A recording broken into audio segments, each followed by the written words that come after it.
Childhood traumas have a particularly serious impact on people. The fact that during this period a person's psyche is not yet fully developed and everything that happens in this perceived more acutely. However, not everyone is hindered by such developments. Some break down while others achieve incredible success. But what helps them in this process? Therapy, circumstances, or inner strength? So this is the Eye of Crypto channel and my name is Anna. Today I will tell you about how therapy and wealth are interconnected and whether it is possible to recover from your childhood trauma and become successful. First, let's clarify that childhood trauma is.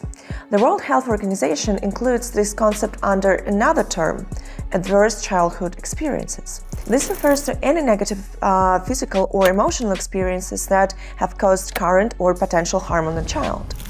It is worth noting that this can include absolutely any life circumstances: loss of parents, sexual abuse, lack of attention, poverty, and so on. Childhood traumas increase the risk of health and social problems. However, difficulties in childhood do not guarantee future issues. Many well-known and wealthy individuals have started with childhood traumas. For example, the life of Oracle co-founder Larry Ellison was not easy. He didn't have a traditional family with a father and a mother. His biological parents were never married. At 9 months old, Larry contracted pneumonia, and during this time his mother gave him up for adoption to his aunt. As a result, he did not see her until he was 48 years old. His new parents were not perfect as well. While he had warm memories of his aunt, her husband was cold towards him and did not support him. There were also certain issues regarding religion. His adoptive parents were supporters of Reform Judaism, while he did not share their zeal. The next misfortune struck him in college. Then his adoptive mother passed away, causing him to skip his final exam. Quite a lot of trauma, isn't it? The hardships of his youth did not break Ellison. In the 70s, he began working in the computer technology field. In 1977, he co-founded Oracle, which, as for 2024, ranks 18th in market capitalization at $514.66 billion. Ellison's own fortune exceeds $220 billion. It sounds somewhat fantastic. But how could a child with so many problems become a billionaire with such immense wealth? What helped him, or perhaps who? In reality, there are several factors. First, Ellison worked hard and possessed high intelligence, which is important but not definitive. Second, he was involved in the then nascent computer industry. Essentially, Ellison was not precisely on the origins of modern technology, but he was close to them. Well, third, he read a lot. For instance, the creation of Oracle was inspired by the works of Edgar F. Codd on relational databases. Ellison's example shows that a troubled childhood is not an obstacle to achieving wealth. But our topic is closely related to therapy, and he achieved everything without it, right? So does therapy have any effect at all? This is a double-edged sword. Therapy can be viewed strictly from a medical perspective, such as visiting a psychologist, or more metaphorically, as something that helps one get out of the difficult situation. If we talk about the second approach, it fits Ellison quite well. His therapy was not psychologist and conversationalist, but the work of process. Solving psychological problems is a mystery. You never know who or what will help. Work helped Ellison. But this is not a universal remedy. However, one thing that can definitely help boost morale is increasing personal capital. I have a team of professionals in mind who can assist you with financial success. More detailed information can be found via the link in the description, so check it out.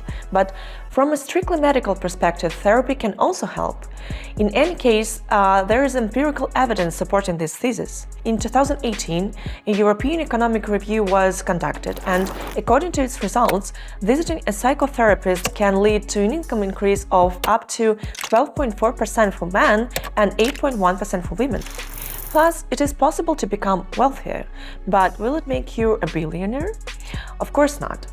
So, if you earn 100K, a 12.4% increase will give you just a little bit above $112,000, but it's not a billion. There's another aspect to consider: the cost of psychotherapists. People with lower incomes who often suffer from various psychological traumas in childhood cannot afford this. And here, statistics can help us.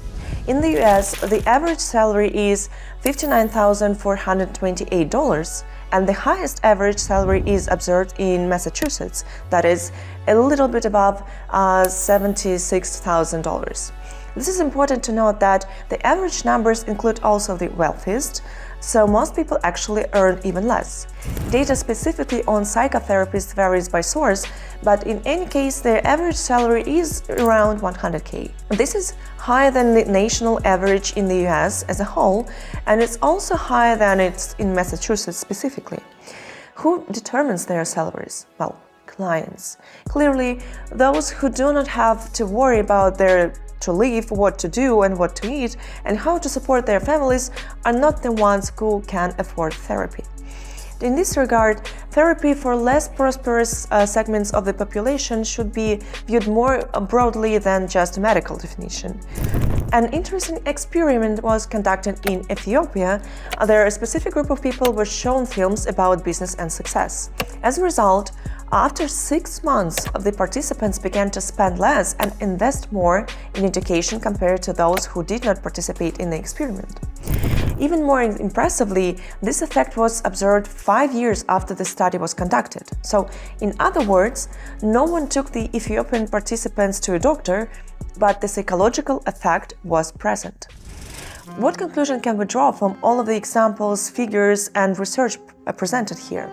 That childhood traumas are a common phenomenon, but each individual's reaction to them will be very unique.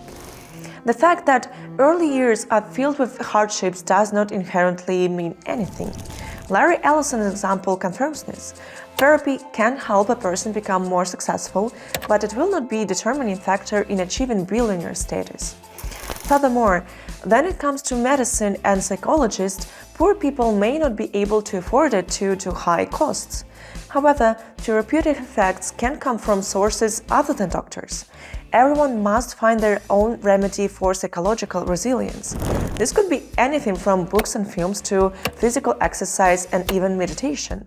But that's definitely a topic for another video, and if you don't want to miss it or you simply enjoyed this material, don't forget to subscribe to the channel, or even better, hit this notification bell and leave a comment below. And I think that's all for today's video, and I'll see you in the next one.